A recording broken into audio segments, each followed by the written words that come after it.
আসসালামু আলাইকুম বোনেরা, কেমন আছেন? আশা করি ভালো আছেন। আলহামদুলিল্লাহ, আমিও ভালো আছি।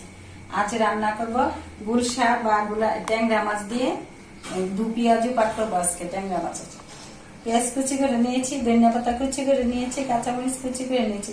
কিভাবে রান্না করব আপনাদেরকে শেয়ার করব। লবণ দিয়ে দিচ্ছি, হলুদ গুঁড়া দিয়ে দিচ্ছি, মরিচের গুঁড়া দিয়ে দিচ্ছি। এখন হলুদ মরিচ মাখাই নিতেছি, এইভাবে মাখাইয়া নিয়ে তারপরে তেলে ভাজবো। কড়াইটা গরম হয়ে গেছে, এখন তেলটা দিয়ে দিচ্ছি। আগে থেকে হলুদ মরিচ মাখানো মাছগুলা গরম তেলে দিয়ে দিচ্ছি। একে একে সবগুলা মাছ বেজে নিই।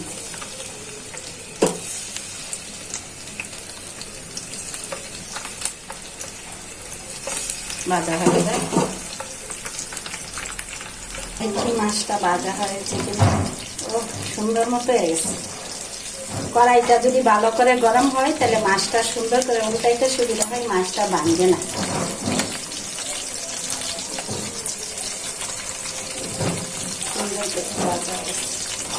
মাছটা নামানো থাকলে ভালো লাগে দেখতে।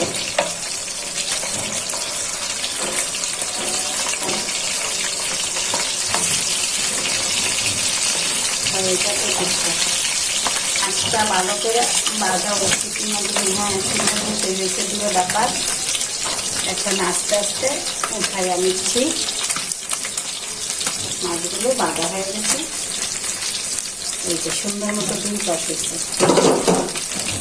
মাছগুলো ভাজা হয়ে গেছে, এখন উঠিয়ে নিচ্ছি।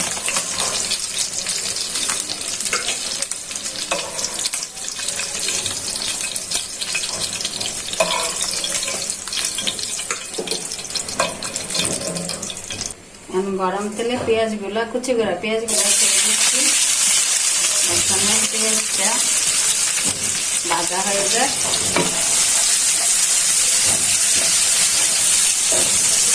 আজকে গুলশা বা ট্যাংরা মাছের দু পেঁয়াজু পাক করব।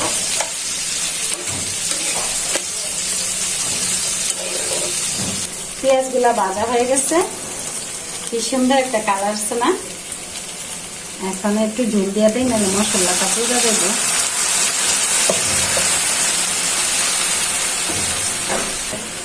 দিয়ে দিচ্ছি পরিমাণ মতো রসুন বাটা, দিয়ে দিচ্ছি পরিমাণ মতো হলুদের গুঁড়া,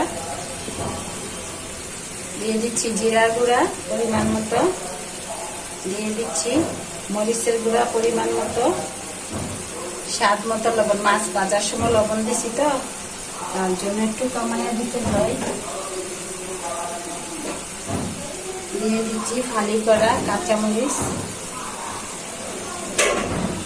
এখন নেড়ে চেড়ে মশলাটা কষিয়ে নেই।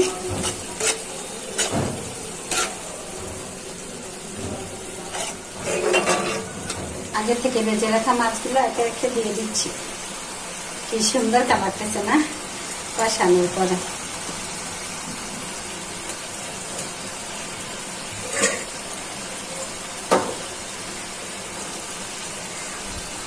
এখন মাছগুলো দিয়ে দিই সুন্দর করে।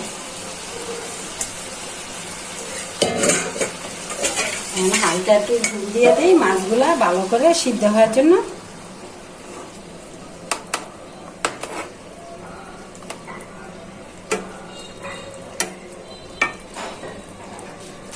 তরকারিটা হয়ে গেছে, এখন ধনিয়া পাতাগুলো ছিটিয়ে দিচ্ছি।